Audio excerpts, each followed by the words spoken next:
social media.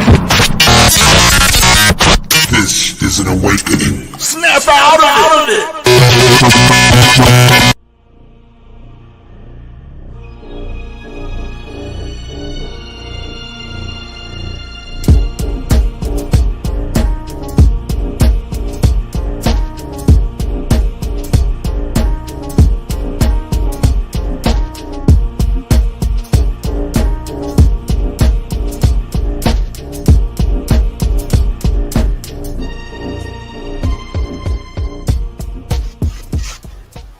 The light dome.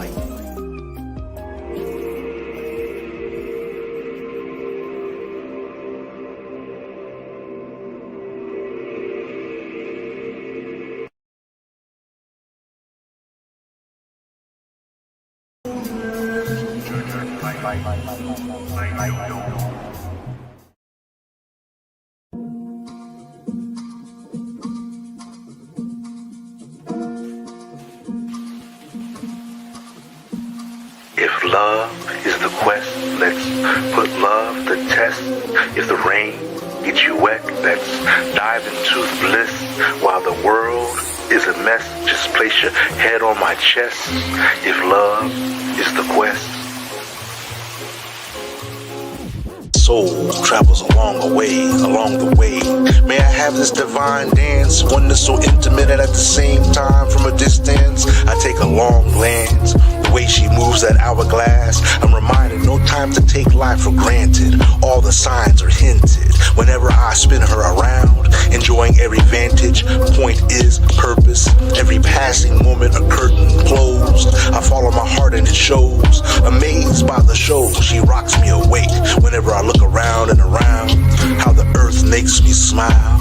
Will I ever stop? Nobody knows. Pondering her path, she's so mystical. Let's put love to test. If the rain gets you wet, let's dive into the bliss. While the world is a mess, just place your head on my chest.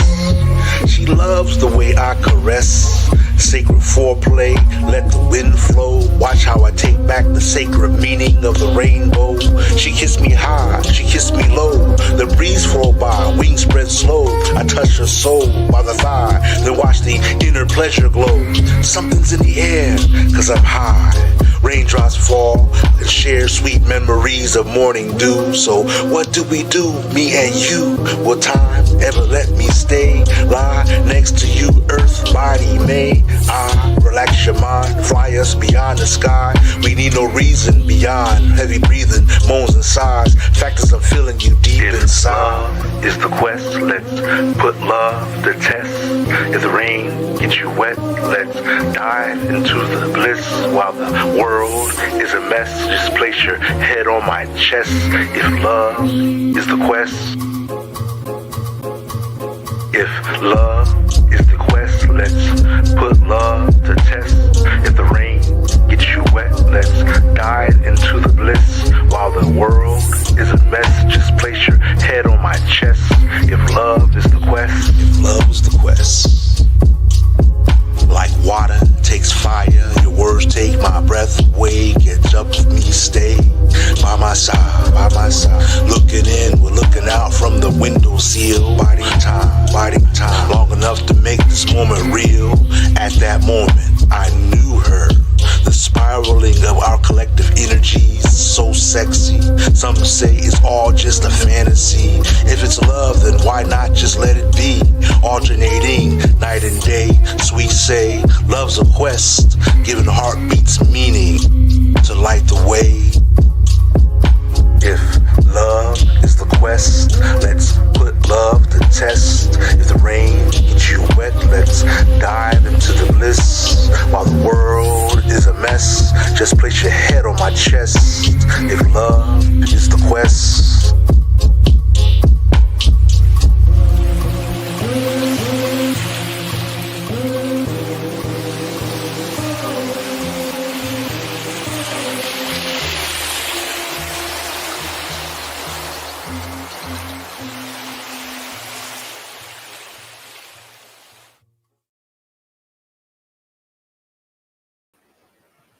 Okay. In the name of Allah, the compassionate, the merciful. We are live finally, and hopefully, you can hear me without without too much of a problem. Um, had some technical network difficulties there, and that was kind of a repeat almost of what happened last time. So let's hope it doesn't do any more. Um, Sometimes when the weather gets questionable, it also messes with the network. But we're live, and hopefully we stay that way. I'm just looking at all the details that let me know that the network is live. All right. If you can hear me pretty good, if you can hear me with no problem, just put a one in the chat. Be sure to like, share, and subscribe as you come in. I'd like to begin by greeting all the viewers by saying Salam Alaikum, Shalom, Hotep, peace and blessings be with you. And if I knew any other greetings, I would tell you those as well. Believe me, I'd go down the whole list. In fact, I'm the type of person that might do just that. Um, because that's what it means to me. It's I want to communicate to you in a way that you can hear, in a way that you will appreciate in your own heart and know that when I say peace be with you, that it's sincere. So I want to do some things today, and as you see in the title, there's an addition to that title. You know that many of us will be participating in some holidays that are coming. Some of us will not. Some of us will be participating in other kinds of holidays. So it's holy for some, mm, maybe not so for others. I myself am, I have, my uh, perspectives for what it's worth about all that, but I like to be respectful to all, um, to the best of my ability. Sometimes, standing up, you know, might bump somebody down if they're not, um, in sync with you. But that's life. Sometimes that you have to stand up and move and go, and um, you may step on an ant. So, in any case, I want to share something with you, something very special. So, if you're going out there to shop for gifts and whatnot, um, I'm going to heavily encourage that you stop by either Soul Journey of Life, the Light Dome, or Amazon.com. If you go to Amazon.com or Soul Journey of Life .org / the Light Dome, you will see this book. And as you can see, the book is, written by none other than your brother, Questman. Right there. And it's a very special book.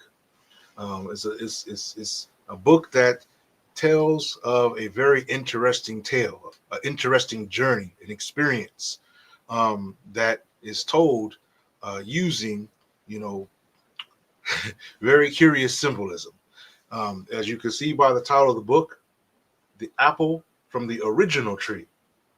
All of these terms, all of these words that you find in the book, there's so much more, and it will connect readily to any person that you know studies life, studies history, studies the journey of life, studies the experiences that some of us have had.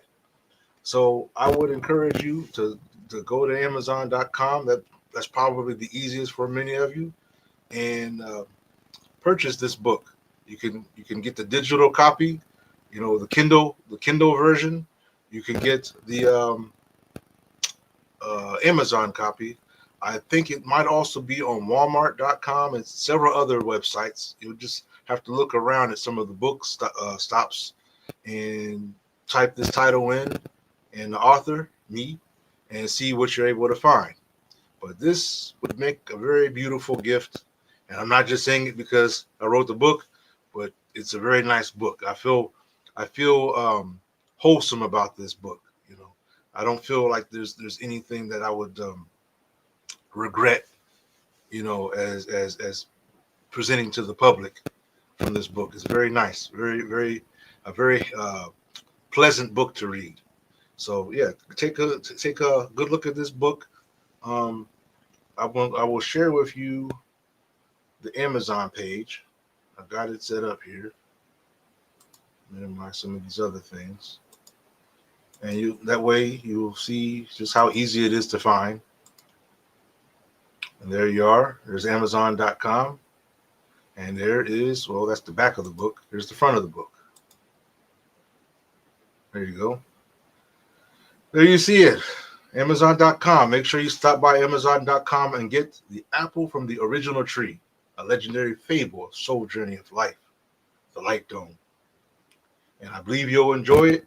I believe you'll have a pleasant time reading it to your loved ones, especially your children.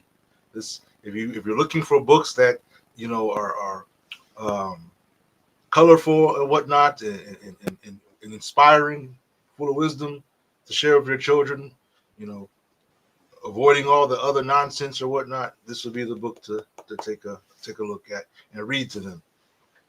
So there you have it. There's your holiday suggestion from your brother. Those of you that are involved.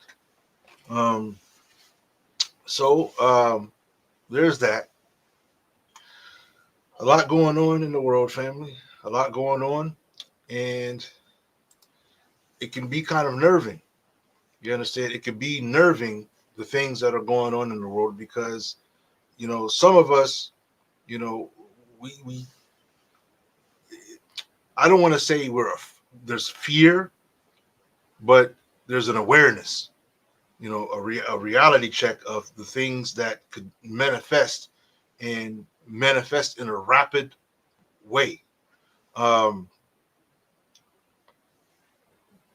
The best way I could put it, and it is not the prettiest way, is when you understand what those who experience the likes of the G word, the G side word. You understand? You fill in the blank, the rest of the word, the G side word, the genome word. Imagine you're sitting there drinking your cup of coffee or hot chocolate, in my case, and that's the last thing you get to do because bombs are dropped where you live. And this happens to not just one person, not just two people, but thousands. And I think that we don't really grab a hold of the reality when we see something like this take place on the news. And I don't think that enough people, wake up to bring that idea home, that, hey, this is something that has happened and is not far-fetched that it could happen to you. So I say that because, one of my objectives is not just to, entertain with hip hop and things like that, but to increase awareness and to kind of travel together, And when I'm saying increasing awareness, I'm not coming at you like some great sheikh or some great, uh, mountaintop scholar, just your brother. You understand? Um, on a ground level like you are, on a street level like you are, like many of us are. Some of us are, maybe. So, I'm coming at you like that. I don't feel better than or greater than. I am who I am. And I always like to put it like, well, often when I look at one another, when I look at family, I see myself, because I say, really, the only distinction that I can find is the identity that I ascribe for myself. When I think about the one who I am, I don't see it much different than the one that you are, except that we have this ego that we identify when we say, this is me, this is, this is John, this is Rachel, this is Joel, and so on and so on. But I believe innately that that we're one in so many ways. But that's like I said, that's another level. And I think that we as time goes on in today's events, many of us may get that reality check. breaking away from the illusions of the world, the things that we chase after in vain, believing that this is what the life is about. This is believing that this is why we're here, why we're existing, why we're designed the way we are.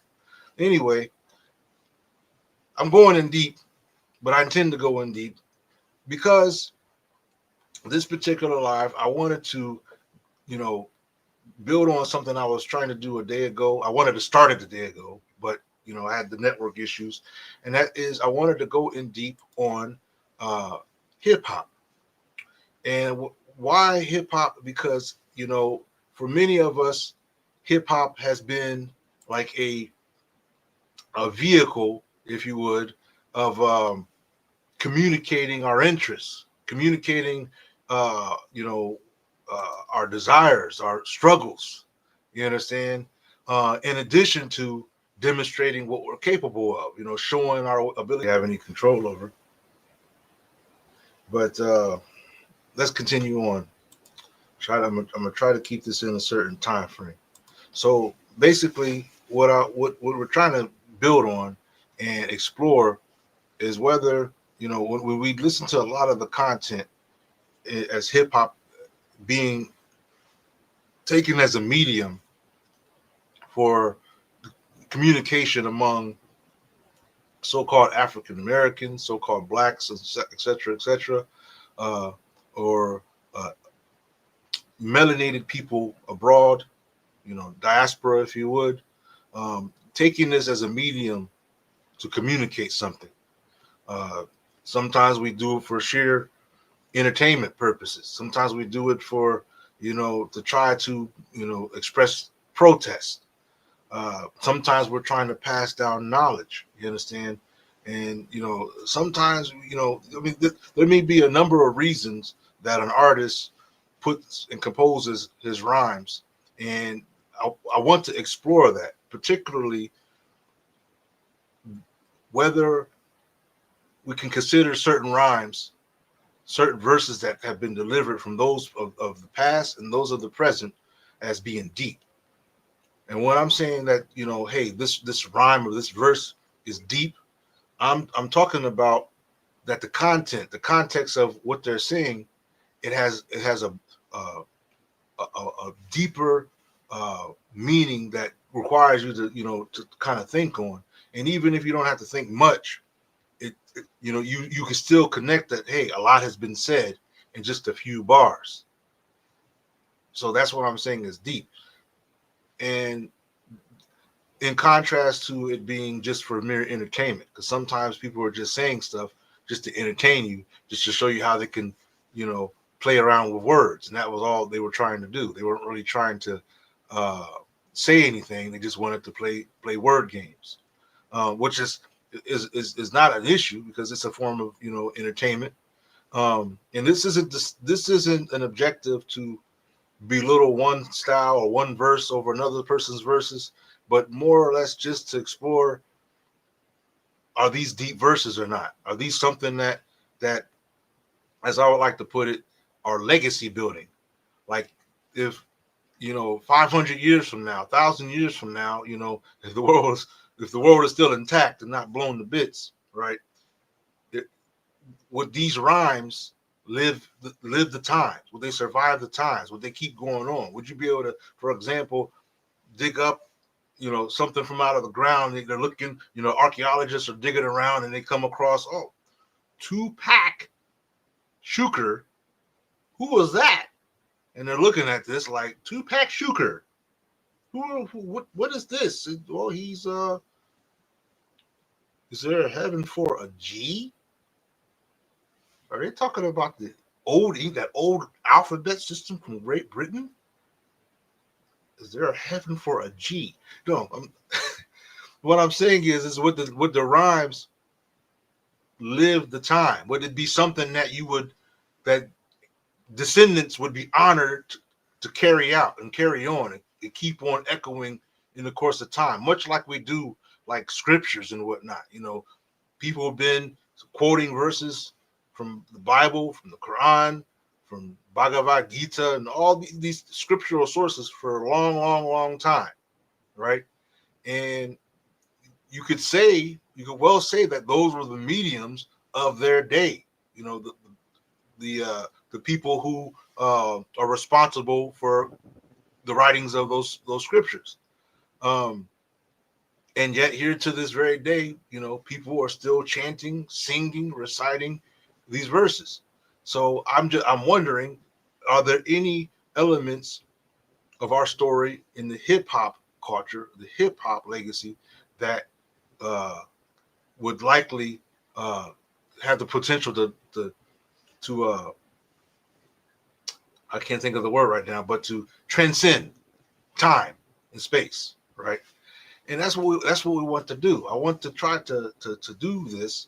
Um, Now I've got 3 artists already set up here, but what I would like to have happen in future presentations is that, you know, the artists are for the most part suggested by you viewers. So with that said, if you have any suggested artists that we can dissect their lyrics and see whether or not their flows are deep or no, deep flows or no. Again, deep flows or no doesn't mean that they are bad or anything. We're not hating on nobody, but we're just saying that, well, we didn't feel that they were deep. We didn't, you know, connect that way, and so, you know, that's just how it happens sometimes. Sometimes things, they live and they die. They don't transcend. It is what it is. Um, so that's what we want to explore. So yeah, you know, make sure that, you know, those of you who view this at a later time, just, you know, if you have artists that you enjoy, you know, you enjoy what they've got to say, break bread. Let us, you know, take a look at what they're talking about on the mic. And with that said, I'm opening some pages here. I'm trying to do this in a way where so far we're so good. So far so good. I'm just checking the network here, make sure we don't have any reoccurring issues. All right. So again, be sure to like, share, and subscribe. We're going to take a look at some things, but I want to let you know that you're able to comment through YouTube. I know this is also being presented uh, on a Facebook Questman Chaotic Cause the Ruckus page, and of course YouTube Soul Journey of Life, the Light Dome. So be sure to share and, you know, break bread. You know, in my opinion, you know, I think, and I want you to understand why I think this is something useful, because this is our legacy. This is our experience. These are the things we've experienced in our time, you know, in our age. You understand? So, you know, I know that we've picked up a mindset, some of us, where we don't really like things that come from us. We don't like the image in the mirror because of what we've been taught. We've been taught that somehow that image is a negative image. Black is, you know, some type of negative thing. And so things that come from us, we tend not to look at it in a elevated sense. We look, you know, we turn to, oh, you did that? Oh, okay. But if a doctor from another ethnicity shows up and has something to say, we're all ears. You know, but when someone, you know, from amongst our own people on the earth produce something, sometimes we show some kind of hesitancy to accept what they're coming with.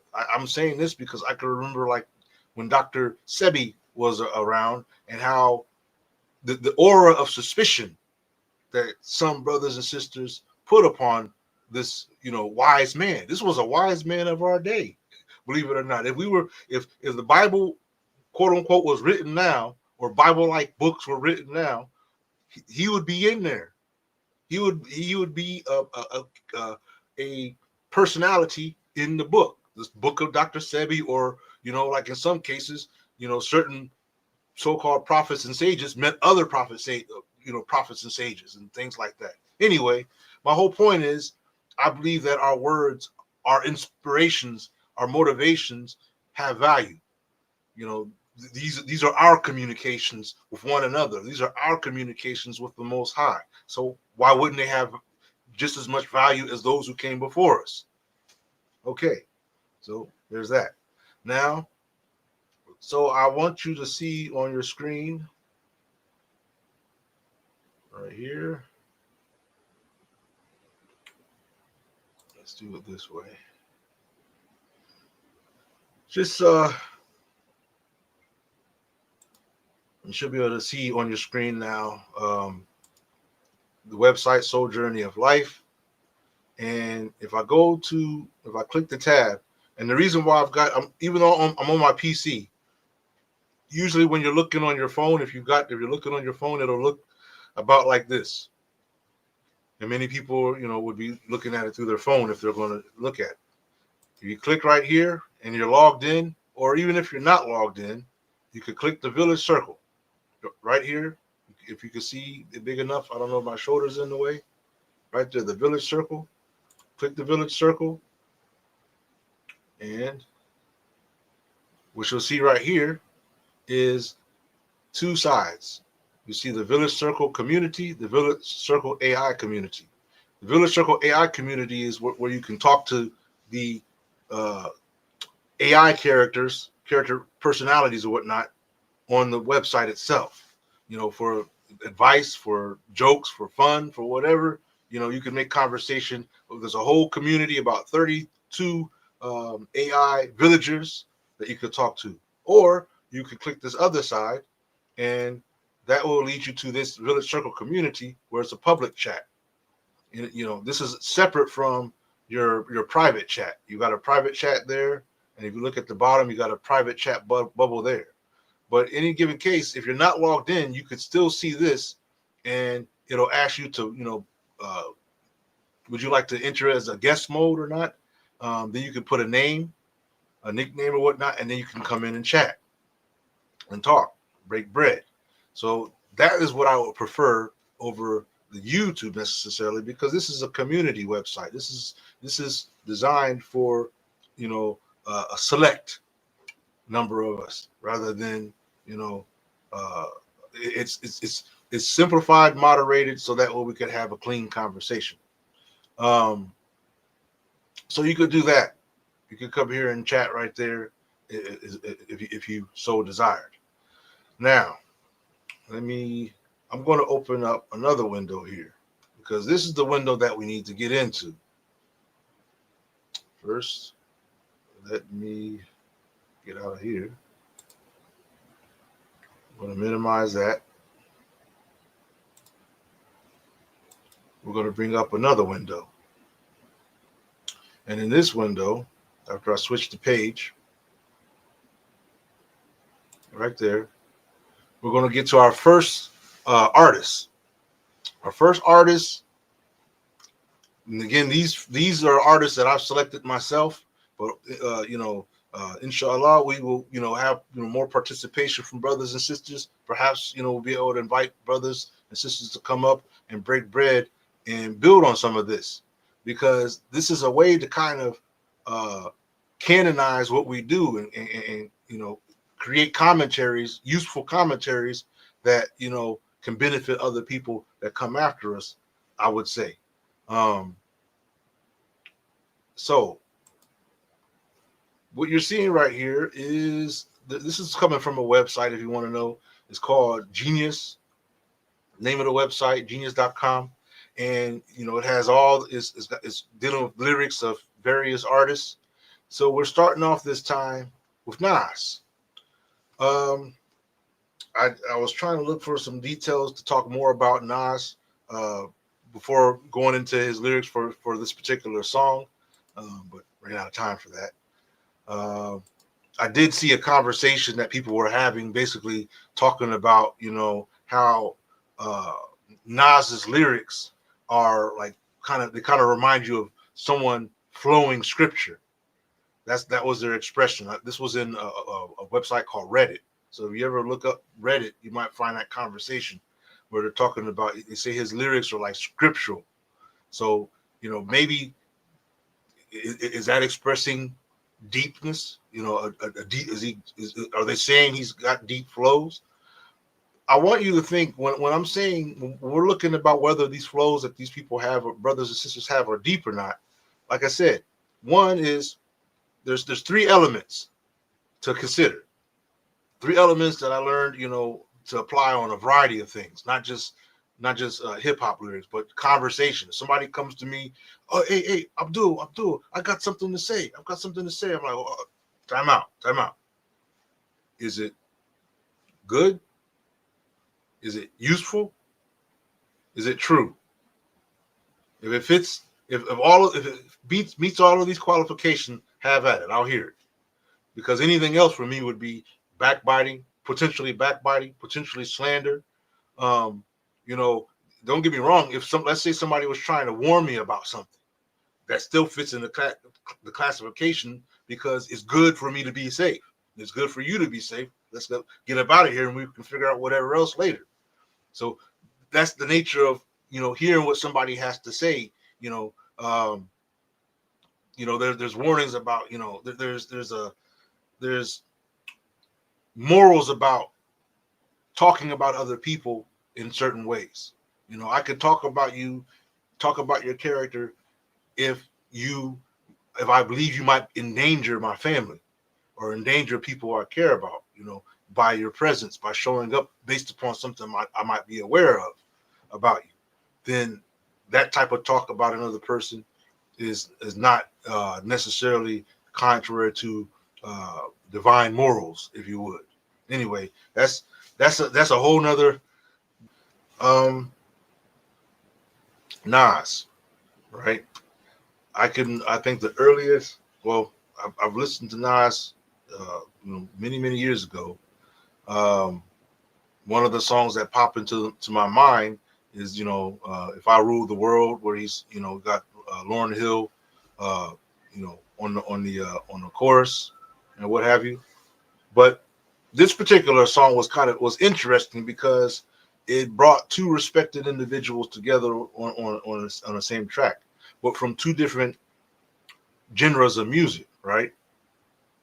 In this case, you're dealing with Nas and you're dealing with Damian Marley, the son of Bob Marley, right?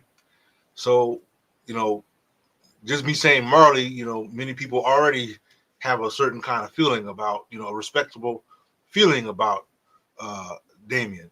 But what's interesting is the presentation that Damien gives in his collaboration with Nas. So we should, I think we'll look at both for what they have to say in their verses and their content, and see whether or not they're going in deep or no. Are they just entertaining, or are they saying something, that carries a weighty message, right? So the name of the song, Patience, Sabalio is in parentheses. Sabalio. Hmm. I'm not sure what language that Sabalio is in. I'm curious about that. And the thing about me being curious is I have to find stuff out because that's what happens when you're curious. So here I just looked up something here, and I'm not going to identify whether how authentic it is. It's well, they're saying that it's quote unquote Jamaican, and it's an expression of patience. But what I was looking for is like kind of like if there was like any other associated words that it links up with. But in any given case, that's the title of the song, Patience. And to me, just the title by itself is deep when you understand, how heavy of a word patience is. Something that is very hard to stand up upon for many of us. Many of us are not patient. I have to put myself in that category often. It's easy to lose patience when things start to get frustrating. It's easy to lose patience. Here, Nas starts off with the intro. Here we are, present tense, verb. Here we are. To me, that's already deep because he's talking about, it's kind of like saying, you know, actively, I am. Here I am. Here I am. But here he's using the collective we, Here we are. Here we are. Yeah, this one right here is for the people, he goes on to say. Then Damien is singing, Sabali, Sabali, Sabali, Yom Kote. Sabali, Sabali, Sabali, Kiye. Even though this isn't like a tongue that I'm entirely familiar with, um, it it feels deep just saying it, just me saying it. Ni kere mogo. Sabali, Sabali, Sabali, Yonkote. Sabali, Sabali, Sabali, Kiye. Ni kera moga. And that's the whole hook right there, the whole chorus. So he's, hey, yo, D, let's go all the way in on this one. So he's saying, like, look, we might as well just go. He's saying they want to go in deep. When they say they want to go all the way in, you want to go in deep, right? So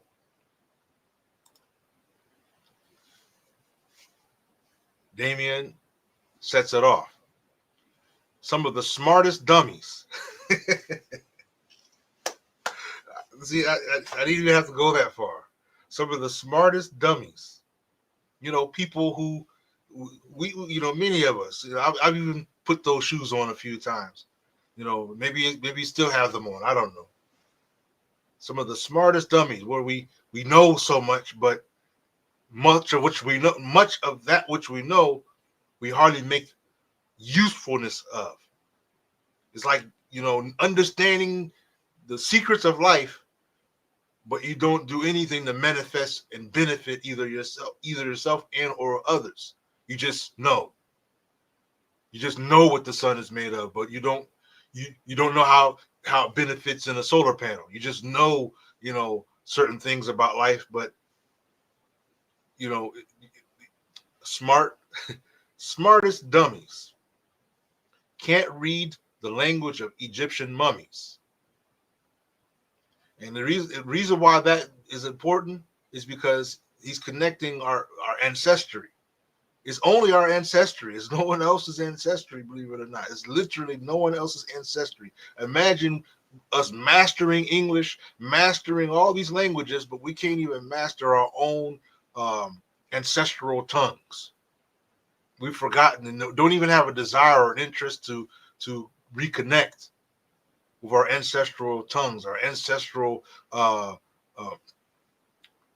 communications, and why we would communicate in certain ways, the science of communication, the science of what we communicated. And a flying go and a fly go a moon. That's sort of Creole kind of wordage there. And a fly go a moon, because in in Jamaica they have a kind of a Creole communication as well. I'm saying that because in Sierra Leone, Creole is a very is like a dominant language system used.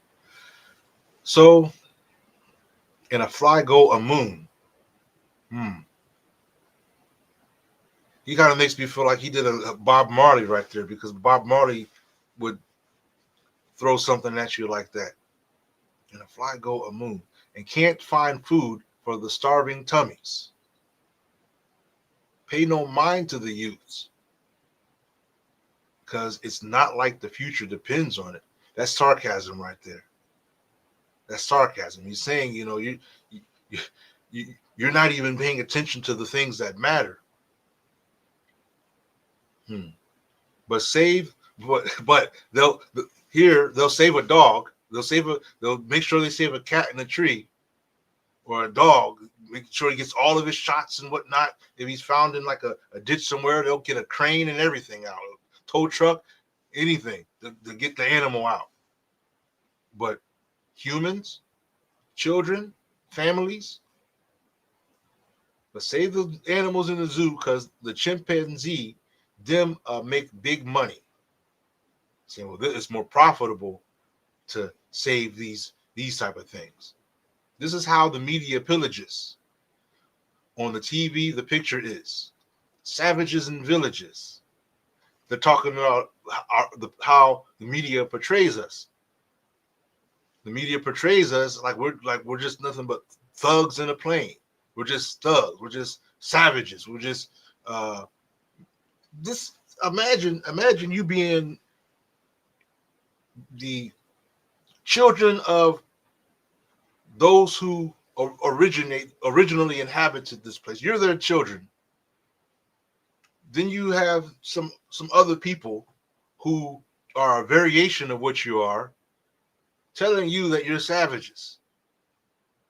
I mean, it's like a tree, you know, bearing certain kinds of fruit, and then a weed or something from a whole nother plant that may have had some connection to this tree a long time ago, coming to this plant saying, you know, you're no good. Your fruit is no good. I don't. It's just it's a. Well, this is what they do. This is what they literally have belittled many of us so much that we don't think too much of our own nature. We don't think too much of who we are. We don't think too much of our purpose, and we're so quick to want to embrace foreign uh, identity, foreign methods, and abandon our own, believing our own to be savage, like he's saying, savage and meaningless, savages and villages. And the scientists, meaning their scientists, still can't explain the pyramids. To this day, one of the number one claims or things they want to associate with the pyramids is that aliens built them. And I'm like, I said, well, they're right there in the land where it's native for the people that live there, but you want to say that something other than this land, other than this world for that matter, is responsible. Well, how about this? Because life started celestial. Life began celestial. Life began celestial. Then it manifested in water. Then it was brought upon land. Like that. So, in that sense, it is extraterrestrial. Just the so-called extraterrestrial is still our ancestors. It's still from where we come. It can't be cut from who we are at any point in time. But okay, enough of that. So look. So he says, and the scientists still can't explain the pyramids, huh? Evangelists making a living on the videos of ribs of the little kids. Meaning, talk about usury. You know how they like to, whenever they want to get profit and get you to donate to them or whatnot, they'll show you a section of the village where impoverished children live that happen to be impoverished because of something they did, or indirectly the war that they're having next door, or when they're raiding and ransacking gold mines and whatnot at the expense of the inhabitants of the land, and they get nothing back from it. They benefit the people in no way. Stereotyping the image of the images. There he's talking. He must be talking about the imagery that we find in like our ancient languages, depicting ancestral personalities. Stereotyping. They like to uplift their ways, their doctrines and whatnot over you. Like everything about them must be superior than whatever you're dealing with. You didn't do anything worthy of notice. They would suggest to us. So whatever we've produced that may be the most profound sciences on the planet, they belittle and make us feel like it didn't mean anything. A little side note, only to come back later and make a profit off of their revised version of whatever we put forth. He says, you buy a khaki pants, and all of a sudden you say Indiana Jones. and a thief out the gold, and a thief out the scrolls, and even the buried bones. He's talking about they raid from our knowledge sources, our knowledge repositories, and the remains of ancestors, and then they make benefit off of that, while at the same time belittling the very people from who these are the ancestors of. Some of the worst paparazzi I've ever seen and ever known put the worst on display so the world can see. And I you know, man, I can connect with that. So because it's like when we've been brought down low psychologically by a very plain enemy. This isn't a hidden enemy. He's not hiding behind bushes, but we've been taught to believe in an enemy that hides behind bushes or is hiding in invisibly, instead of recognizing the enemy that's clear to see. That you can clearly, even to this very day, you can see this enemy enacting their wickedness and evil abroad. You can see it with your own eyes if you pay attention. It's not some mystery, except for those people who've been made and manipulated into believing it is. There's so much that they have suppressed us from rising up into awareness of, and then they replaced that with nonsense and gibberish, so that our whole attention is focused on all this nonsense, gibberish, entertainment, showbiz, all this other madness. And oftentimes they'll sit there and put something in a movie that is a replica of something that came from us, and we don't even recognize it. We're looking at this movie talking about us, and we don't even know our story is being told in a twisted, perverted way. Put the worst on display so the world can see. That's what they do. They like to do of us. They like to present us in a way like we're just pathetic. You understand? We're no good. We're worthless, and that's all they ever show. So the ones in the West would never move east, and feel like they could be at home. See, he's even talking. That's a peace offering right there. He's not even talking. See, a lot of times when we talk about these things, immediately some folks want to say, "Oh, you're speaking racist. You're speaking hate." It's not. No, they're speaking facts and saying, "Look, we're not even trying to beef. We're not even trying to involve ourselves in the hatred that you're putting forth. We want peace. We want to be able to, sit amongst each other in circles of enlightenment and build on greater, objectives. You understand? As humanity." Here it says, "Them get tricked by the beast." That's self-explanatory, I think.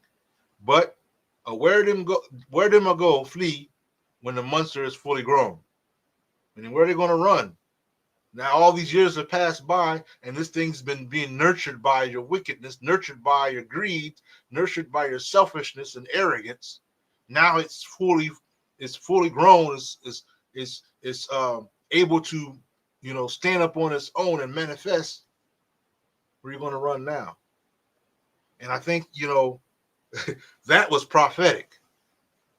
Because you got to remember, this was back in like what, 2010 or something like that. That was prophetic, because look at now. You may not realize it, but this establishment has,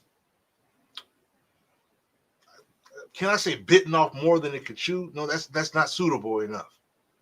But put itself in a situation that there is no return. There's no way out. There's no way to save face. There's no way to retreat from this without it being a critical L taken.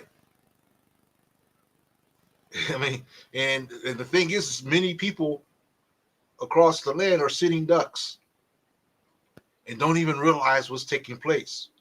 I was thinking the other day about how you have a whole country of people practicing how to get into bunkers and whatnot, bomb shelters and things like that, practicing safety measures and things like that. Then I'm thinking like, well, what are we practicing here? Practicing how to go to Six Flags, practicing how to go to Disneyland, practicing how to save up enough money for Netflix, practicing how to, on and on, how to get to the next Jay-Z concert or something like that. Practice. I'm just thinking like our concept of reality is so distorted that when reality stands in our face, we think that's deception. We think we're being deceived. Like, oh, come on, brother, man, get that out of my face. We think we're being deceived when reality is presented to us. And it would make us afraid to be able to deal with it because we're so used to readily accept lies.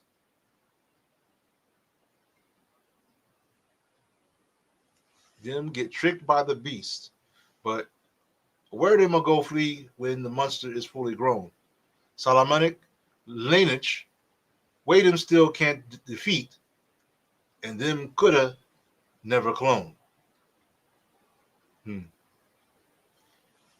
Basically, he's saying, we're a people you can't defeat. You can't copy us. You can't defeat us. You can't clone us. You can't, you can't break apart that which is designed to be whole. Even if we don't see our own reflection in the water, our reflection is still there. You look in the mirror, the reflection is still there whether you can see it or not. Our problem is we can't see it not because it's not there, but because our eyes are closed. My spiritual DNA that print in my soul, and I will forever own Lord. Man, he has some. That was Mike Tyson right there on the lyric side. Man. Then the chorus comes in. Sabali, sabali, sabali, yonkote. Sabali, sabali, sabali. And he said it on like a high octave. If you ever hear this, take an opportunity to hear Nas and Damien's Patience. And the reason why I'm talking about that high octave is, when you understand what vibrations are about, sound vibrations, light waves, all of this, and how it connects with our being, our nature. It's a deep learning all by itself. I don't ascribe to be a master of it, but I'm a student. I learn, along this journey. So sabali, sabali, sabali. High octave, he's saying that. High octave. Sabali, he's saying it like that. Sabali, sabali, sabali, kie. Nikera mogo. Sabali, sabali, sabali, yonkote. Sabali, sabali, sabali, kie. Nikera mogo. Now, we finally get to, here's Nas saying something. He says, yeah, sabali, that's patience. That's what the old folks told me. He's respected. That's a shout out to his ancestors. He's given a bow to his ancestors. That's what the old folks told me. Discovering the world before this world, a world buried in time, uncovered with rhymes. It gets no realer. I would just like anybody that's hearing anything I'm reading right now, if you get an opportunity, put in the commentary, are they going in deep, like he said at the beginning, or no? Deep flows or no? Deep flows or no? Man. Because I'm just reflecting on when I first heard this song playing, and the fact that it was playing, it was pretty much mainstream. And the reason why that's important is because a lot of people that drop deep knowledge in their songs, you don't hear them in the mainstream. And this was something that was in the mainstream, but it says a lot. It's saying that you could put light in the mainstream, and most won't even see it. They'll enjoy the the skills and the style, but they won't even see that there was light that was just shining a moment. They won't even see it. Is this deep flows or no? You what say you? He's respecting his elders. Think about this, because many of us are so used to seeing this world. You go to New York, there's the Bronx, there's Queens, there's you travel to the Pennsylvania, Ohio, Illinois, or Indiana, Illinois, and this is our perception of reality, right? But to think that before all of this, there was literally a whole nother way that people were moving about, and we've been made to believe that they were savages. They were on some bloodthirsty savagery, worthless. They weren't doing anything. They didn't know anything. They were scratching the ground.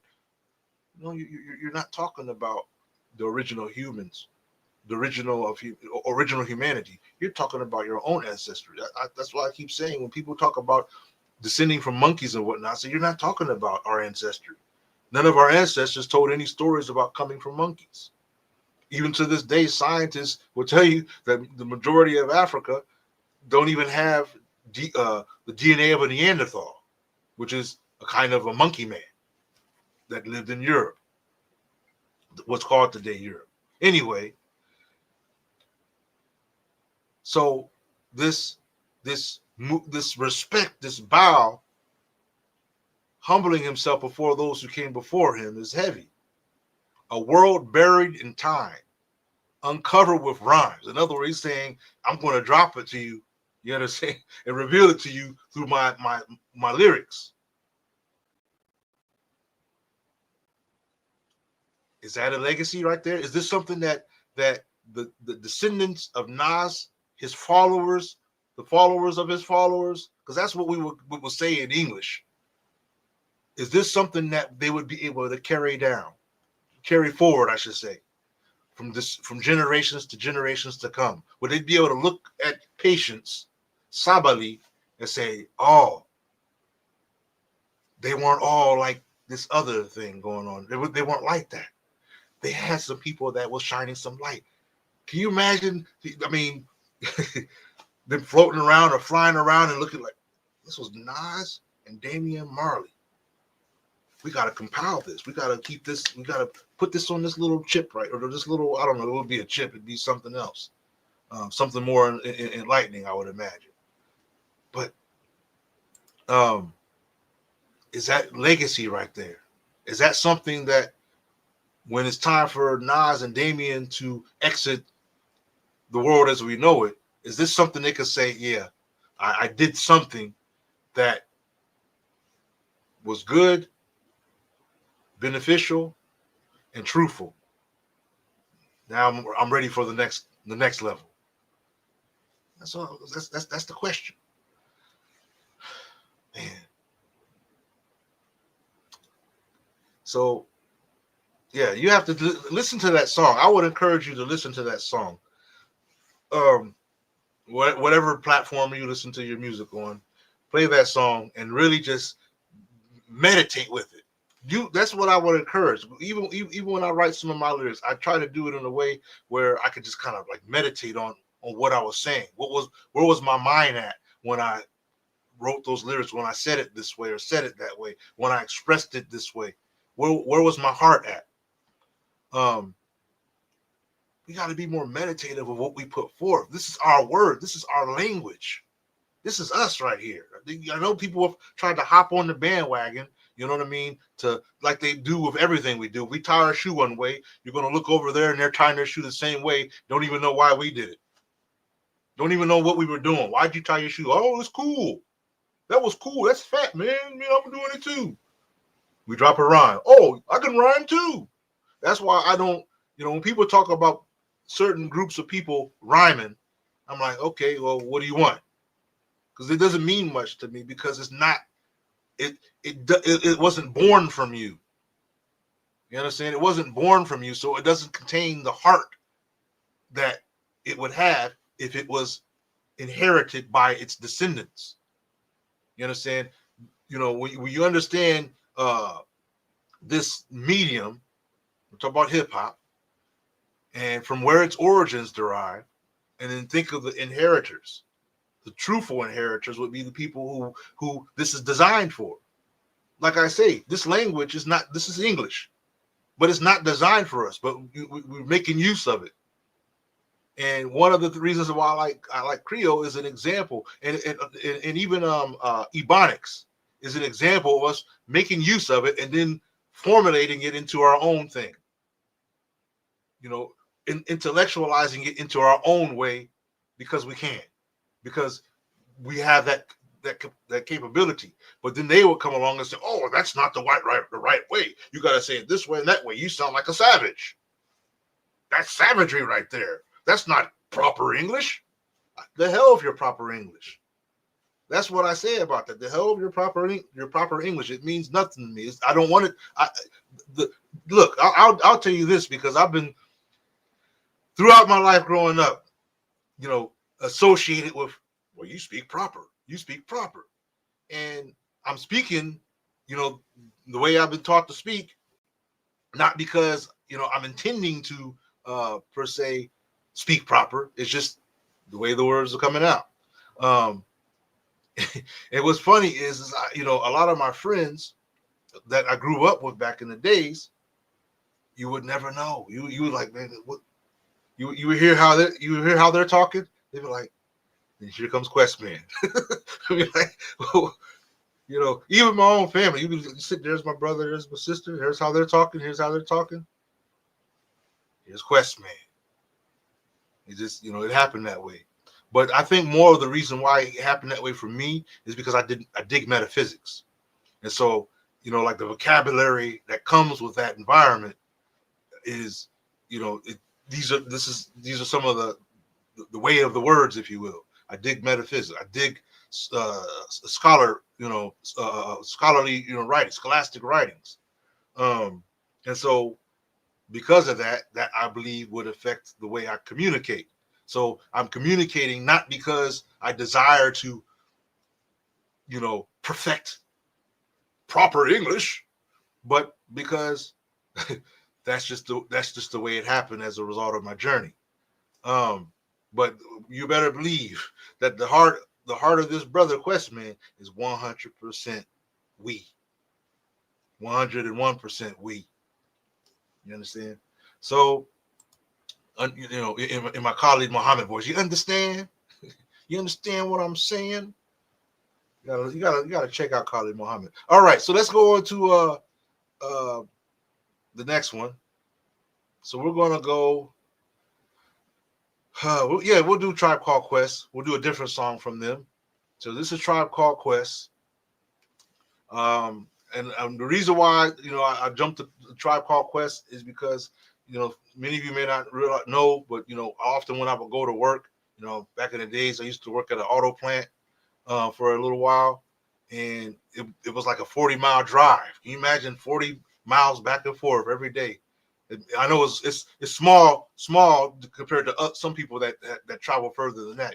Truck drivers, brothers that drive them trucks across the country. Definitely shout out to them. But this I would rock like Tribe Called Quest. I would rock like Nas. I would rock Wu-Tang. I would rock Busta Rhymes and all these guys back and forth. Original gun clappers. That was my work. Motivation. Get to work. I'm already, feeling myself some kind of way. So this is I went to this song on purpose because it was one of the songs that used to make me laugh when I first heard it. I left my wallet in El Segundo because the way they do the chorus is really abstract. It's not, if you heard it for the first time, you wouldn't expect the chorus to be said the way they're doing it, because it's like real abstract. It's real like intentional, right? So we still got to apply the rules. Is this when we analyze the flows, are they deep flows or no? No, as in just entertainment, just eye candy or ear candy or what have you. Nothing more. So El Segundo. This one is by a tribe called Quest.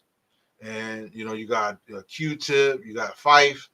So rhyming in this song, and we start off with Q-Tip. And that's Spanish. Toque ese guitarre. Guitarra, I believe. It's like something to do with the instrument, the guitar. I don't speak Spanish well. There's no, poquito. I left my wallet in El Segundo, they're saying. I left my wallet in El Segundo. I left my wallet in El Segundo. I gotta get it. I gotta get it. He's saying on and on and on. And Q-Tip, Ali, Shaheed Muhammad. Verse 1. Let's analyze. My mother went away for a month-long trip. Her and some friends on an ocean liner ship. So she had a cruise. She had a vacation. He's talking about his family, his mom. It's deep that by itself is deep. Maybe the lyrics wasn't meant to be. I don't know. We're going to find out. But he's giving props. He's giving respect to his mom.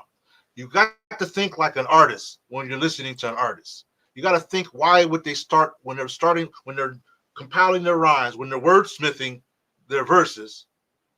We often don't just put things any old place for no reason. We're putting certain things there because there's something we intend to express or make meaningful to us, if not anyone else. Like, I know what that means when I said this. I know who I was shouting out or who I was expressing love for when I said that.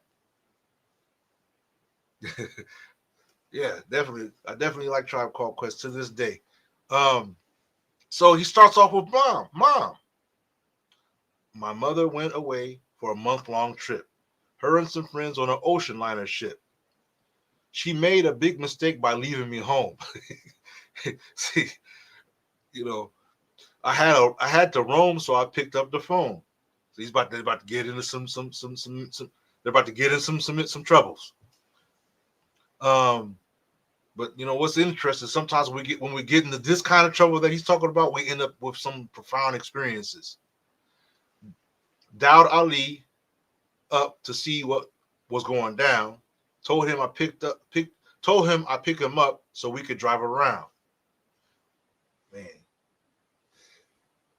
Took the Dodge Dart, a 74. See, this is chronicle. This is history right here going on. He's certain words, certain things. So something.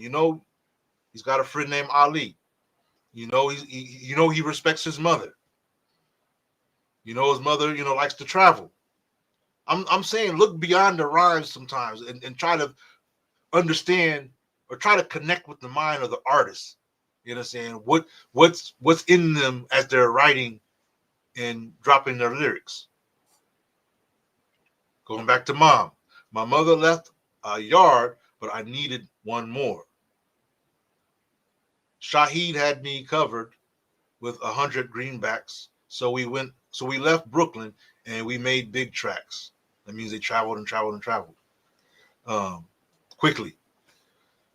Drove down the belt, got on the conduit. Oh man, so they're telling you where they are right there. Drove down the belt. So that's going. Isn't that like what is that? Like Missouri area, somewhere like that. Kansas. There's a strip that they call the belt, like Ohio, all that. At the bottom of Ohio, I'm talking about like the where Cincinnati and Kentucky, that borderline there. Where literally Cincinnati is in Ohio and in Kentucky at the same time. Anyway, came to a toll and paid and went through it. Had no destination. We was on a quest. See, it was on a journey. That's what I'm saying. They just drive it. They don't even know where they're going. They're just driving. And they're lightweight lost, I think. They're lightweight lost. Ali laid in the back so he can get some rest. Drove down the road for 2 days and a half. The sun had just risen on a dusty path. See, that's a beautiful storytelling right there, because you could literally visualize this whole entire experience. How many artists do you know where you could visualize it in that way? You understand? Where it's like you're right there with them. Like I feel like we're in the car in the what was the name of that car? The Dodge, was it a Dodge Dart? I feel like we're in the Dodge Dart with them. like Q, wife, Ali.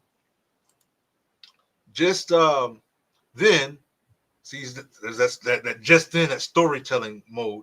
Just then, a figure had caught my eye. A man with sombrero who was 5 feet high. You know, probably a Mexican, I would imagine. I pulled over to ask where we was at. His index finger, he tipped up his hat. El Segundo, he said. El Segundo, he said. My name is Pedro. If you need directions, I'll tell you pronto. I'm just imagining the pronto. What's his name? El Dorado. Pedro. Pedro. Imagine Pedro talking to them like, need a civilization, some sort of reservation. He said, a mile south there's a fast food station. Thanks, senor. As I started the motor, Ali said, "Damn, Tip, what did you drive so far for?" I remember that part. I remember hearing. I'm just thinking when I heard that line.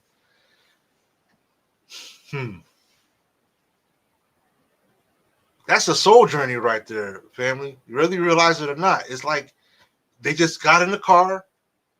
Maybe they had an intention at one point when they started, but the road just kind of took them away. It just kind of took them, and now they got to ask people along the path for guidance, so that they can find, a destination, so that they can find, like he said, civilization. Is that deep flow or no? Just understand, that whole story, that whole line of story from beginning to end. Mom went on her trip. They're on the road. Well, brother Ali, he fell asleep. He's been driving and driving and driving.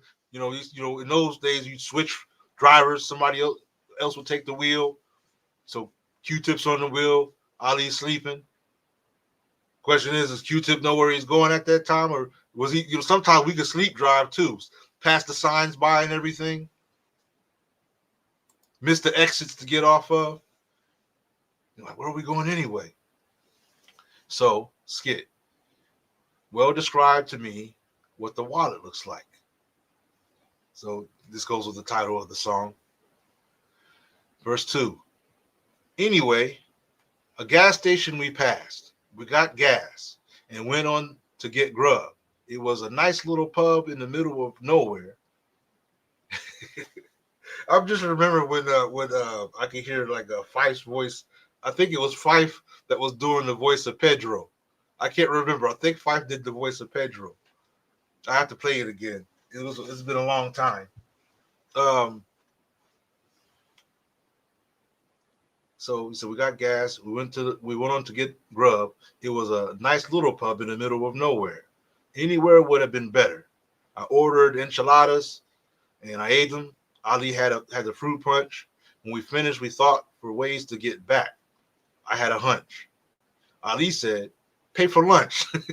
He's like, "You can have your hunch all you want, but somebody's got to pay for this meal right here. We just got." So I did it. Pulled out the wallet and I saw this wicked, beautiful lady. Do you see how they just wove it right in there to the whole theme of the song? They just wove it right in there. Told us a whole story, and now we already, because we know the title of the song, we already know what's about to go down. Pulled out the wallet and I saw this wicked, beautiful lady. Distraction.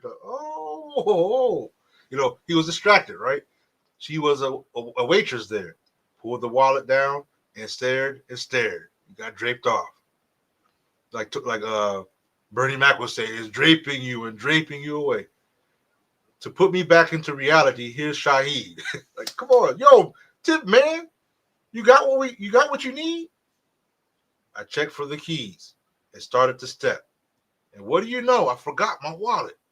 Or my wallet, I forget. That's what he said. I said it back. And what do you know? My wallet, I forget.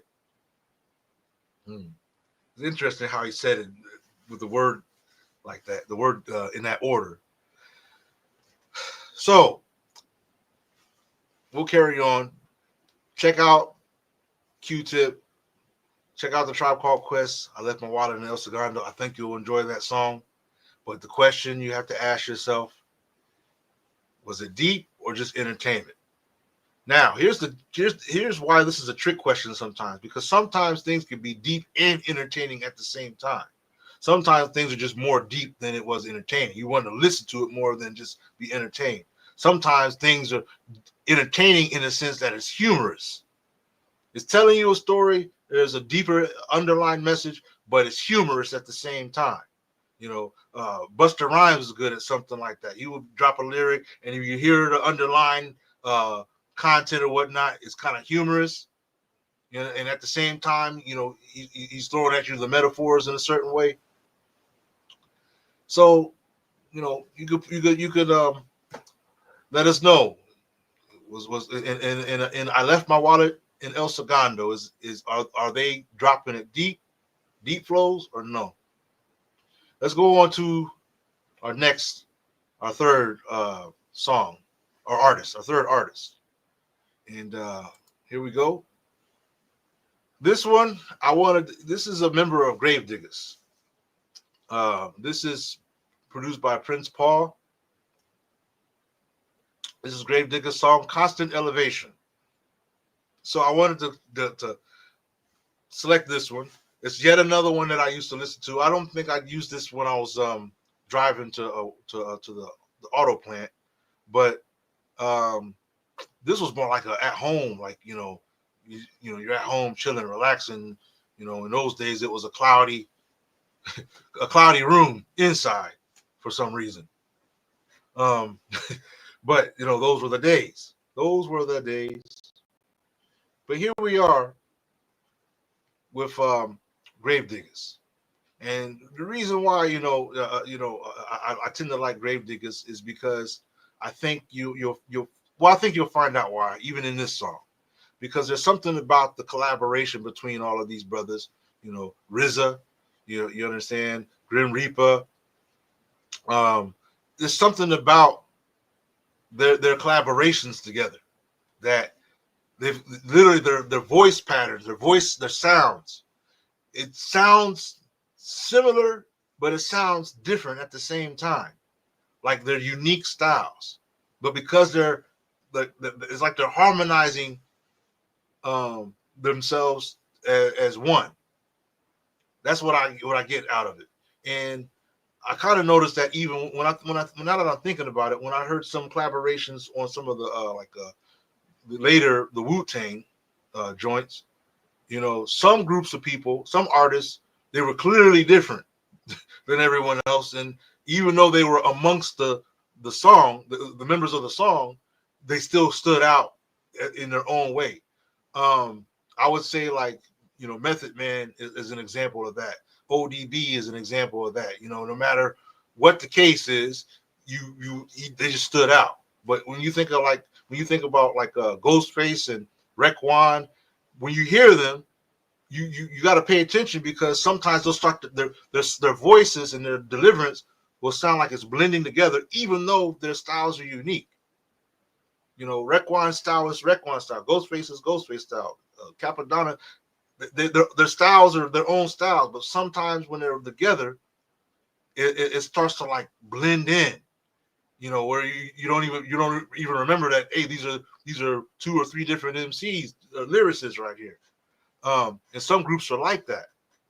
And to me, that's deep all by itself, because it means that they were able to really sync their styles with one another, and in a way that is skillful and pleasant to hear. So, ODB, he has an expressive style intentionally. That's who he is. That's what he does.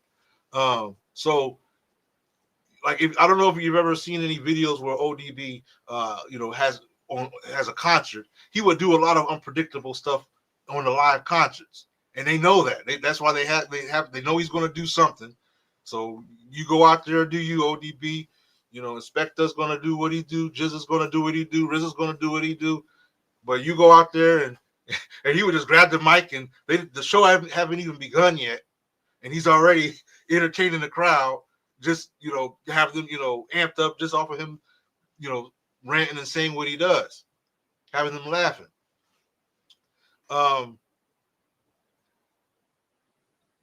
It's interesting when you think about what happens when we collaborate together, when brothers and sisters collaborate, because I'm thinking a nation of collaboration. This is why I have respect for nations that are building today. Like when you look at what Burkina Faso is doing, because they're coming out of a dark place. Not that they were the dark place, but they're coming out of a place where they were oppressed by Western powers and used and manipulated and corrupted. And it's like every time you look at the progress going there, there's new examples of standing up on your own, standing up on and depending on your own, having confidence in what you're capable of doing. That's what I see.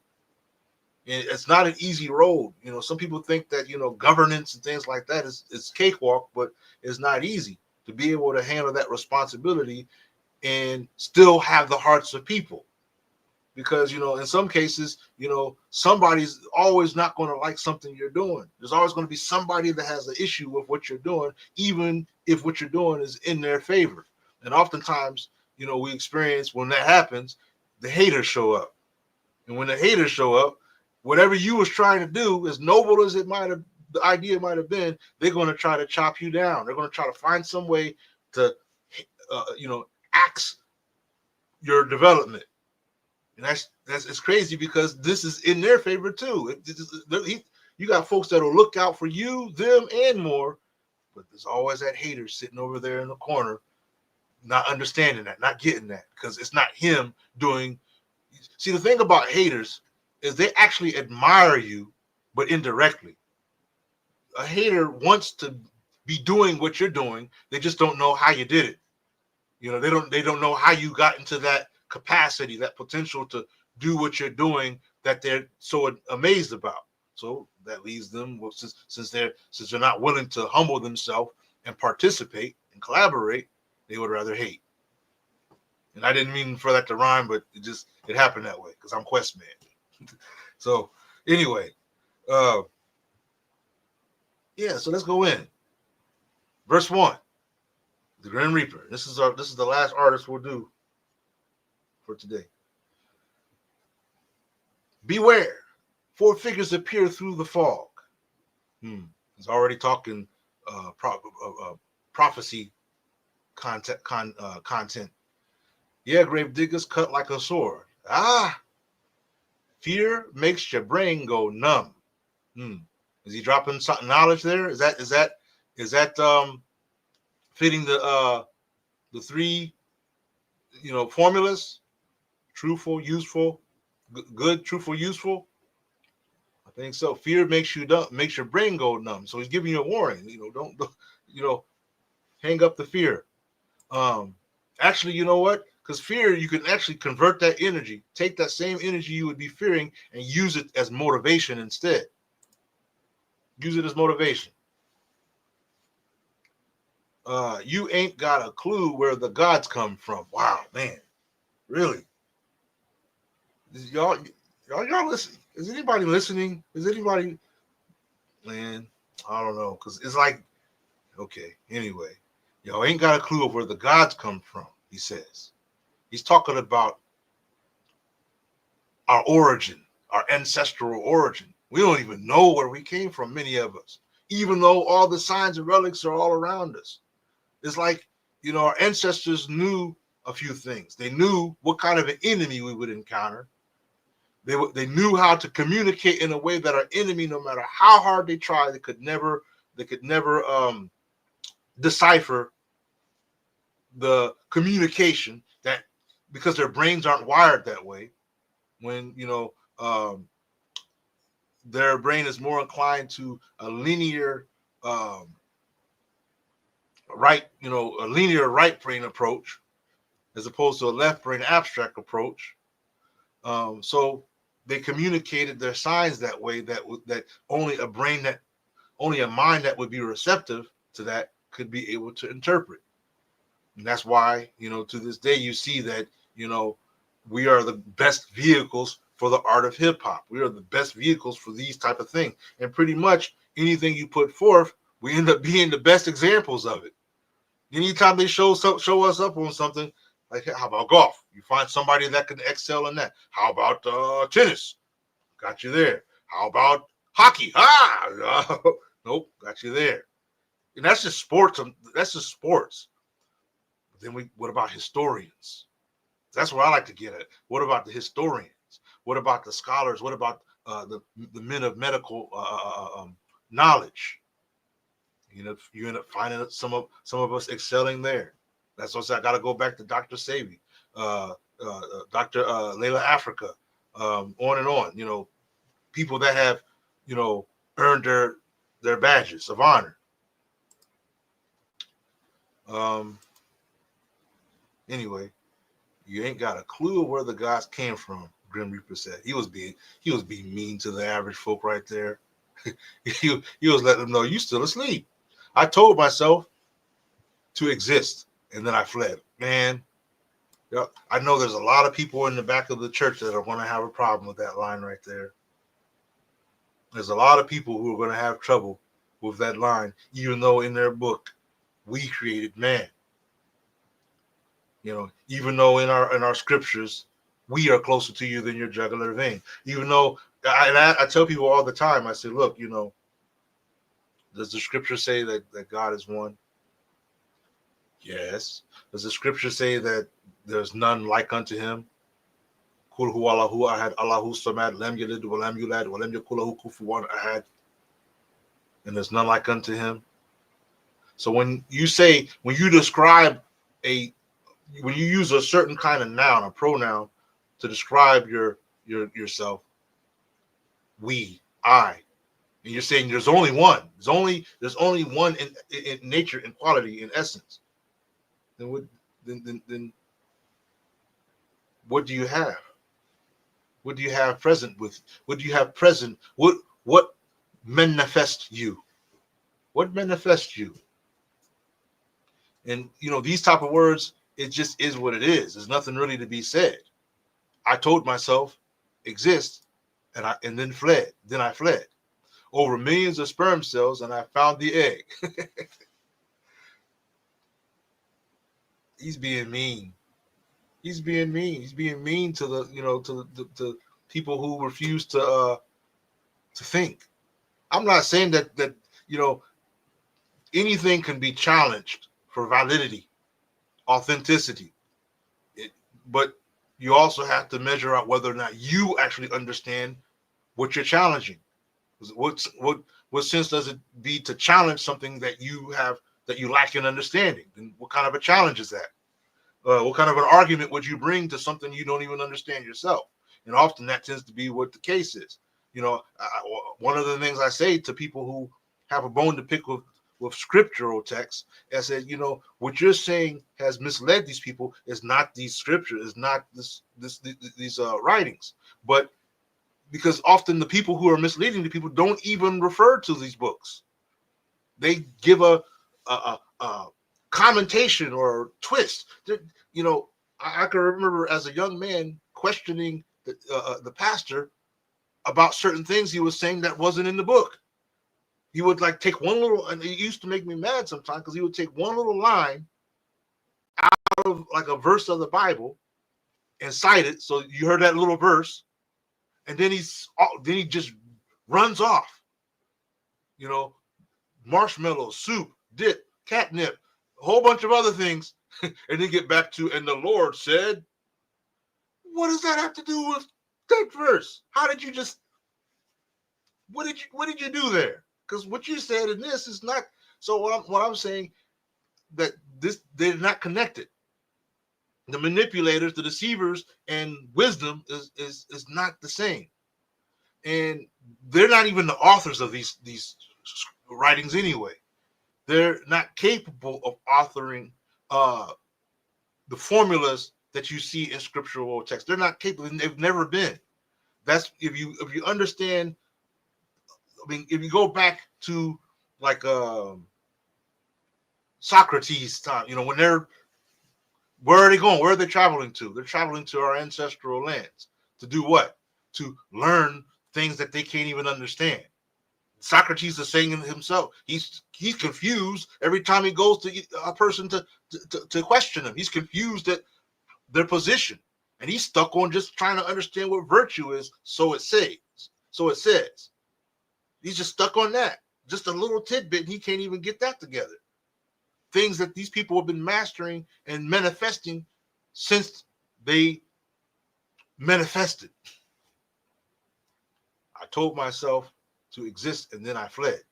Over millions of sperm cells, and I found the egg. Notice something here. He's giving you a biological science, a science of reproduction, but in a way where you still identify with self. Because notice the egg is distinct from I. I found the egg. I'm not an egg. I found the egg.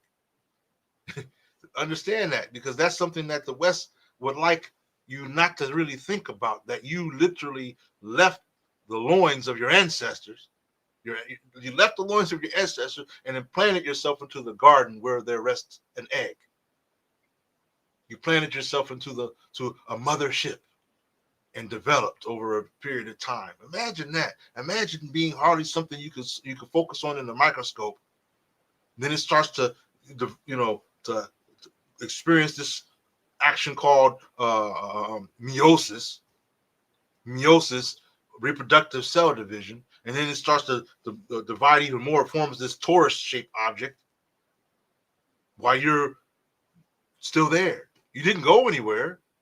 When you left father, when you enter the motherly garden, you didn't disappear. You're there. You're still there. Anyway, no luck or no, listen to that. No luck or mere chance. In other words, it wasn't just random that you are. You're not randomly here. And this is one of the wickedest lies that deceivers will put upon you. Like you're just, one of a million. You don't matter. But you do. You manifest it. No luck or mere chance. I came to enhance, represent, and get open as a vent. Man, people, this. All you had to do was go into those of you that know like media play and I can't think of all the music shops back then, but media play was like a big music store, different music equipment and music. It was right there on their shelves. It was right there, if you know Columbus, the Groove Shack, you got all these, man, but y'all wanted to go and rock. I don't know. What was that? 2 Live Crew. That's what y'all wanted to go rock 2 Live Crew or something. I can remember. And I'm not trying to hate on 2 Live Crew or anything, but I can remember because I have a certain sound that I adapted to, that I like to listen to. And I remember going into this music shop. I bought several cassettes. Cassettes, folks. Cassettes. What are cassettes? Pop quiz. What's a cassette? What's a cassette tape? Anyway, it's not a thumb drive. I could tell you that. You can cross that out. It's not a thumb drive. What's a cassette tape? I go in there, and one of the cassettes, I was doing a random thing, like, okay, I'll get that, and I know that, I'll get that. Toss it all in the cart. One of them was 2 Live Crew. I didn't know what I was getting myself into. Cashed out, bought everything out, paid for it. I'm like, so I'm driving. So okay, let's put this in the tape player. What's a tape player? I put it in the tape player. And it was like not even 3 seconds. I don't even think it was 5 seconds. The first song, I don't even remember what they were saying, but it was just like, what is this? What? Eject. I literally, boom, like a frisbee. And that was that. That's all I know. I don't even know where it landed. Maybe, somebody found it and said, oh, look, Two Live Crew. I looked out today. I'm trying to do a free tape. I don't know. But that's how it was back then. I didn't, I had my selection that I liked. Anyway, let's go on. The Gatekeeper comes in. Psychopathic, a deep thoracic. Great. That's kind of how they were doing it too. Grave diggers have mastered putting these guys in caskets. Blowing like the wind when I'm in my spin. You got cross the path of the twister. See, he's coming more obnoxious than what brother was up here was doing. He's a bit more. If you listen to the, not just the choice of words, I'm talking about just the way the words are going. They're more hostile. They're more, like bullets. His was more like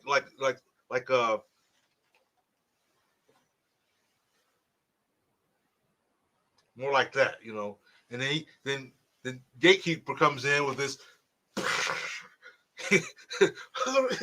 Everybody, lay it down now. You can see it in the choice of words. You face the storm and bring it on, and get chopped in the blocks from Hitchcock the birds. My mental ward is my brainstorm. In other words, when he withdraws within himself, that's when he starts to think big thoughts, big concepts. Somehow I flipped and came equipped with a chainsaw.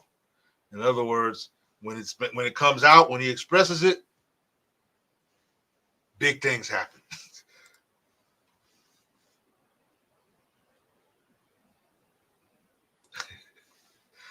Yeah, cassette tape. That's what we used to do. We used to have a mic hanging in the room, and if you could see it through all the smoke that was there somehow, I don't know where the smoke came from, but it was there. In the tape, we would just have a tape on record. We would try to get. It was hard sometimes because we were always trying to find tapes that you could record more and more on. I think it was like the max was like 60 minutes or something, or maybe 120 or something. I can't remember. You would try to get that and just have it on record because you never know when you might feel inspired to get up there and drop a freestyle or something like that. You might want to use those words later. That's what we was worried about. We was like, man, what if I said something that was useful? I want to know what I said. Sometimes we said something that didn't make any sense at all. Like, what, bro? What was that you just? What were you saying there? Oh no, I'm Questman. But that's just how it was. Man. That's just how it was. So let's go through this next verse, and we'll come to some kind of closure. Making gravy pays my rent for the day. So some hate the image that I must portray. That's interesting because it's like seasons. It's like, sometimes, like I even understand it's like when I go to some of my places of work, I have, there's a certain professional, quote unquote, professionalism that I'm demonstrating. Not because I like the people that I'm working amongst, not because I dislike them. I'm not going to hate or not, but that's not what I'm there for. And I know that in order for me to do the job, I got to get along with these folks, at least enough to be able to, complete, the assignment in accordance to its time frame. If it's for 8 hours, for 10 hours, I got to be able to get along with these people. So, that's why it becomes good to know about the Philadelphia Eagles. I don't care nothing about any of that, but to be able to make a conversation from some of those things with people that's the level they are on, it becomes useful. It becomes a way to navigate peacefully through different types of terrain. You understand? Different types of environment. And return home. I'm good most times, but when I'm foul, then I'm flagrant. Living in the shadows like a government agent. You know what's interesting about this verse from when we did his first verse? This one was more scholastic right here. It was more like scriptural and scholastic. This one was more homely. He was more homely and kind of a lightweight aggressive, but more like emotional in this one. He was expressing like how he feels about certain things. In this one, he was talking to you per se. This one, he's talking about his. In this one, gatekeeper's just he's just chopping stuff down. He's just coming in like,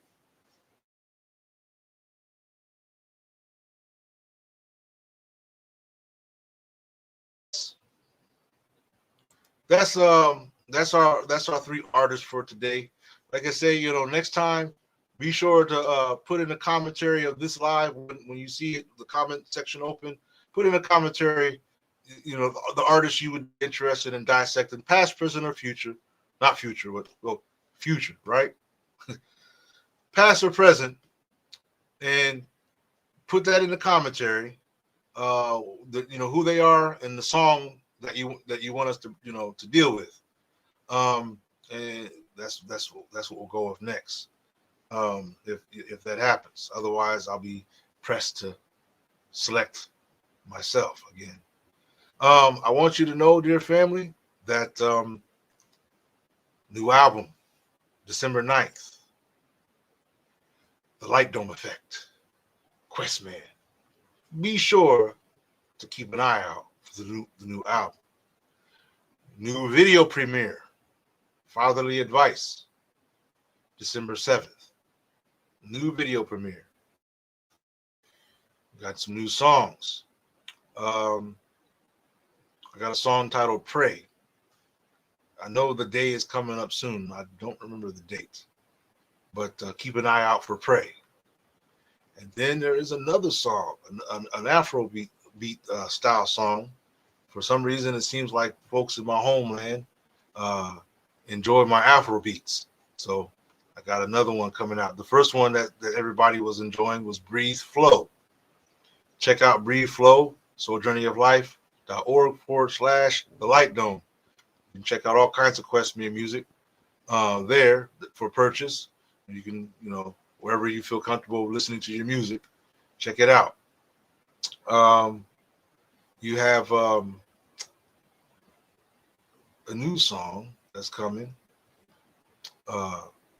Ride the KK. That's the name of the song. It's a fun song that I think folks in the homeland, my ancestral land, will enjoy because that tends to be one of the popular modes of getting around. Either you're going to be in a taxi, you're going to be in a bus, or you're going to be in a KK. If you're, taking on quote unquote public transit. And I just had a moving, inspired song that came in out of that. So stay tuned for all of that. But most importantly, the Light Dome Effect, December 9th. Keep an eye out for it. And don't forget, whatever you do, if you're stuffing stockings or whatever it is, wrapping gifts or for Kwanzaa or whatever, make sure that this is one of the gifts you add to the list. You can find it easily on Amazon.com. It's right there, and it's yours. You know what I'm saying? It is yours. It's a very nice book. It's very well put together. I'm impressed with the hardback. The colors of the pages. I don't know if you guys can see, because I'm not going to show everything, but pages are pretty nice and colored and whatnot.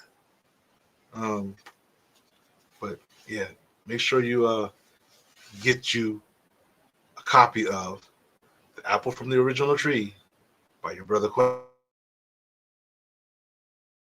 You can. All right. So, dear family, I appreciate your time. I took a little bit longer than I wanted because of the internet delays, but it's okay. I appreciate your time. Make sure you like, share, and subscribe. For those that would like to show support to Soul Journey of Life and my efforts, the Cash App is $ the light dome, $ the light dome, just like you see the light dome. I think I've got everything out of my system that I wanted to say for now. And watch me, log off and I'll be like, oh, you know what? I should have. But, it's all good. Dear family, this is your brother. Let me go ahead and close this right here. Hope you enjoyed what we did today. I did because I like to build on our efforts. You understand? I really like, because like I said, throughout the years, the things I've heard, and enjoyed listening to, you could say they kind of molded me into the person I am now. All my experiences, whether it be from music or school or, the things that I've taken from my own people, that I've been able to absorb from my own, has been an interesting experience of learning and even an enlightening one. It's a KRS-One. Yeah, that's that. Yeah, that's definitely should be one added to the list. All right, dear family, this is your brother Abdul Wadud, aka Questman, and be sure to visit souljourneyoflife.org and shout out to all those people who are continuing to show your support and love to any of the revolutionaries that are behind bars at this time. It don't stop. We don't forget. And we're definitely not going to quit any efforts. So shout out to all those who are keeping the song of the revolutionaries alive, because you can see how easy it is for people to kind of lose focus and lose sight of all that's been going on. You understand? We get kind of comfortable and into our own little comfort zone, that we forget that certain things are happening to people that matter to us. You understand? So yeah, that's what I'll say. Soul Journey of Life, Conscious Social Media. Have a blessed rest of your day. I want to leave out with a song. I'm trying to think of what song. I was trying to think of what song I wanted to leave out with.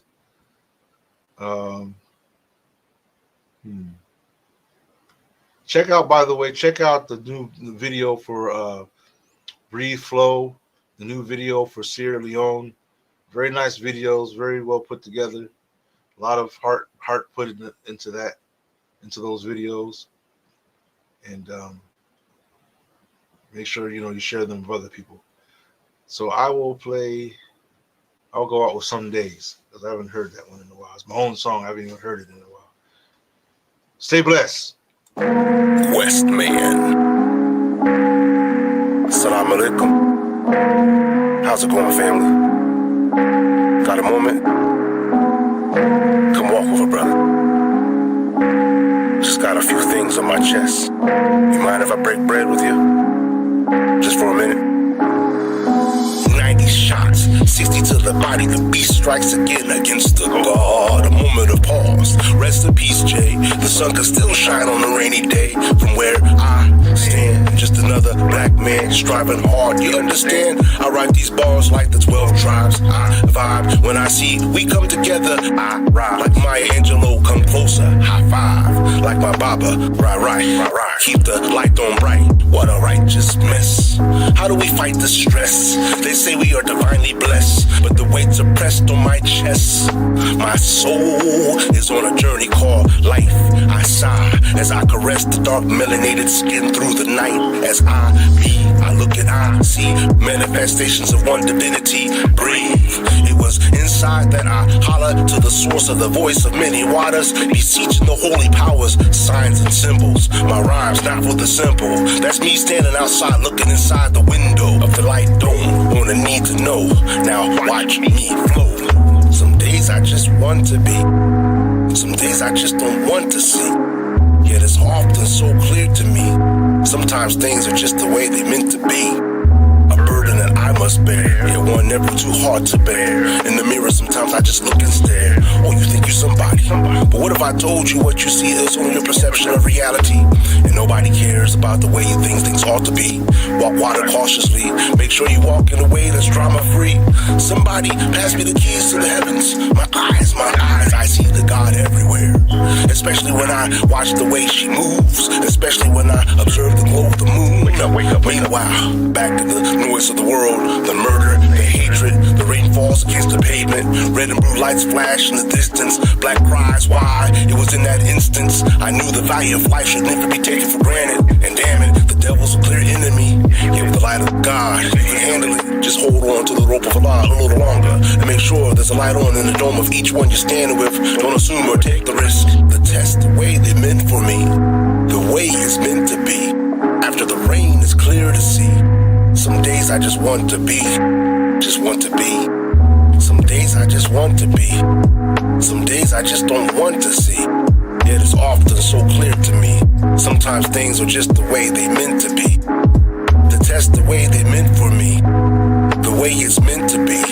After the rain, it's clear to see. Some days I just want to be, just